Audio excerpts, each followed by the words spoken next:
नमो नारायण मित्रों, आज के इस वीडियो में हम बात करने वाले हैं मिथुन राशि वाले जातक का नवंबर और दिसंबर 2020 का महीना कैसा रहेगा।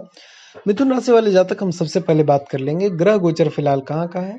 इस समय देखिए बुध ग्रह वृश्चिक राशि और धनु राशि में रहेंगे। इस समय मंगल देव मीन राशि में है और 24 दिसंबर को अपना स्थान परिवर्तन करके मेष राशि में प्रवेश कर जाएंगे। हमारे न्याय के देवता शनिदेव मकर राशि में है और आपके अष्टम घर में रहेंगे और साथ ही साथ वक्री अवस्था में ही रहेंगे। उसके बाद धीरे धीरे शनिदेव अस्त होते चले जाएंगे और शुक्र वृश्चिक राशि और तुला राशि में रहेंगे। आपकी कुंडली में केतु वृश्चिक राशि में स्थित है, केतु षष्टम घर में स्थित है। मेरे प्रिय दोस्तों, यह था ग्रह गोचर का कुछ स्थिति। हम यह सब का मूल्यांकन करके सटीक विश्लेषण करके आपको बताएंगे आपका पूरा 2 महीना स्वास्थ्य कैसा रहेगा, आपका लव लाइफ और पारिवारिक संबंध कैसा रहेगा, आपको धन का लाभ होगा या फिर धन की हानि। आप इस पूरे वीडियो में बने रहिए, आपको सब कुछ समझ में आ जाएगा। तो आइए सबसे पहले बात कर लेते हैं आपका हेल्थ यानी कि स्वास्थ्य, यह 61 दिन कैसा रहने वाला है। दोस्तों, आप ऊर्जा से भरे हैं और बहुत अच्छे मूड में भी हैं।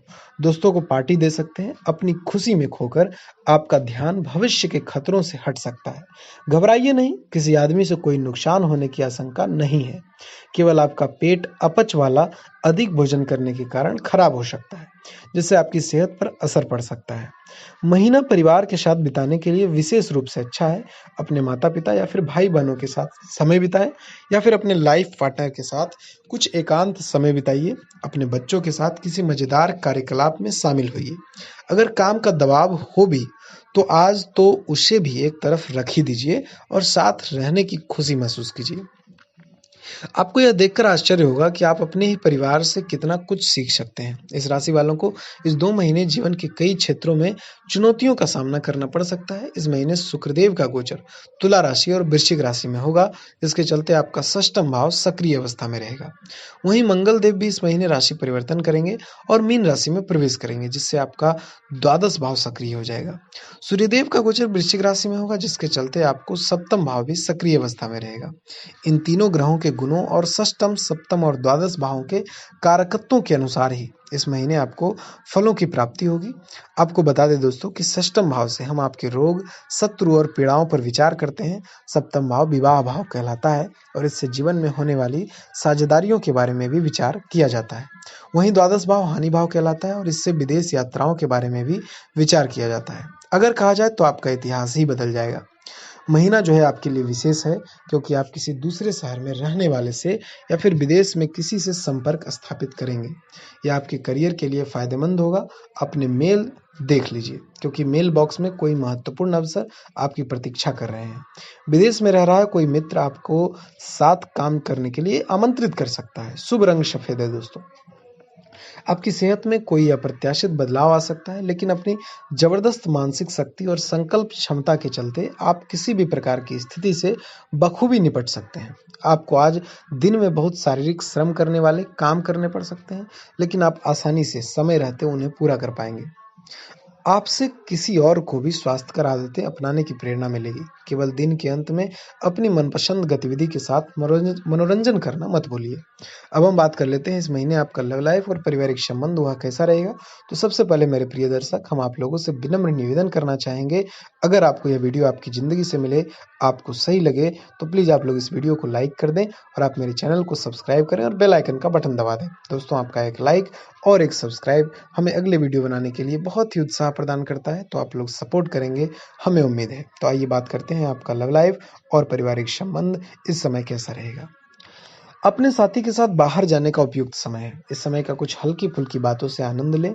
किसी तरह की प्रतिबद्धता से बचें। साथ ही साथ अपने साथी की भावनाओं को तोलने की कोशिश मत कीजिए।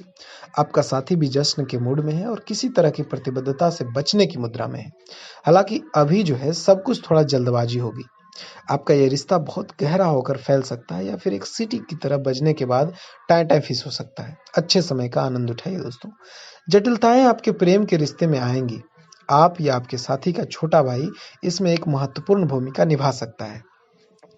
इसका मतलब यह नहीं है कि आप अपने साथी के बारे में कुछ गलत जानेंगे, बल्कि आपके साथी के व्यक्तित्व के पहलू के बारे में आपको नया जानने को मिलेगा, जिसके बारे में आप अनजान थे। और ये आपके रिश्ते को और मजबूती प्रदान करेगा। पारिवारिक जीवन में इस राशि के लोगों को अच्छे फल मिलने की पूरी उम्मीद है। इस राशि के लोग अपने घर वालों के साथ इस महीने सामंजस्य बैठाने की पूरी कोशिश करेंगे। इसके साथ ही परिवार के किसी सदस्य की जॉब लगने की वजह से घर की इनकम में भी इजाफा हो सकता है। वहीं यदि आपके परिवार में किसी की शादी हाल ही में हुई है तो आपको नए मेहमान के आने की खुशखबरी इस महीने मिल सकती है। आपके छोटे भाई बहनों को जीवन के हर क्षेत्र में इस समय सफलता मिल सकती है। अगर वह बेरोजगार थे तो उनकी जॉब लग सकती है। उनके साथ वक्त बिताकर आप काफी तरोताजा महसूस करेंगे। अगर लंबे समय से आप किसी करीबी रिश्तेदार से मिलने की योजना बना रहे थे तो पूरी हो सकती है। अब हम बात कर लेते हैं आपको धन का लाभ होगा या फिर धन की हानि, आपका करियर कैसा रहेगा। उसके बाद हम बात कर लेंगे आपके लिए मेरा क्या अनोखा टोटका है। आप ऐसे लोगों को खोजने की कोशिश करें जो आपके लिए कुछ उपयोगी जानकारी की आपूर्ति कर सकते हैं। आप जो है कुछ बड़ा सोच रहे हैं दोस्तों, और इस जोखिम को लेने के लिए यह बिल्कुल ही सही समय है। महत्वहीन मुद्दों के हल के लिए अपने समय की बचत कीजिए। जितनी चादर हो उतने ही पैर फैलाइए तो आपके लिए बेहतर रहेगा। अर्थात आमदनी के हिसाब से धन का व्यय कीजिए, आपके लिए बहुत ही अच्छा रहेगा। यदि संभव हो तो अपनी सफलता का जश्न मनाने का इरादा स्थगित कर दीजिए।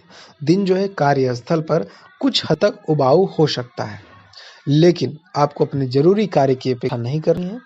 अपनी कागजी कार्रवाई को पूरा करने और सभी सरकारी आवश्यकताओं को पूरा करने में सावधान रहें। आज आप एक छोटी लेकिन महत्वपूर्ण गलती अपनी लापरवाही के कारण कर सकते हैं।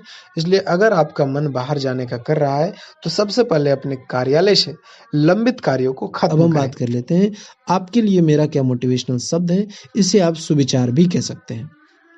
दोस्तों, बारिश की बूंदें भले ही छोटी हो, लेकिन उनका लगातार बरसना बड़ी नदियों का बहाव बन जाता है। ऐसे ही हमारे छोटे छोटे प्रयास निश्चित ही जीवन में बड़ा परिवर्तन लाने में सक्षम रहते हैं। इसलिए प्रयास छोटा ही सही किंतु लगातार होना चाहिए। आपने बिल्कुल सही सुना दोस्तों, प्रयास जो है जीवन में बहुत जरूरी है और प्रयास निरंतर होना चाहिए।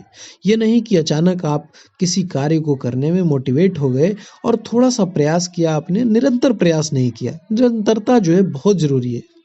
आप अगर किसी कार्य को कंटिन्यू करते हैं तो आप उसको मास्टर कर पाते हैं। इसलिए मैं कहूँगा कि प्रयास जारी रखिए और लगातार प्रयास कीजिए, आपको सफलता अवश्य मिलेगी जीवन में।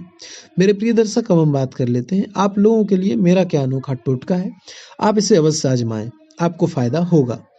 देखिए दोस्तों, सूर्योदय के समय ओम हनुमते नमः का जाप कीजिए, आपका समय बिल्कुल बेहतर हो जाएगा।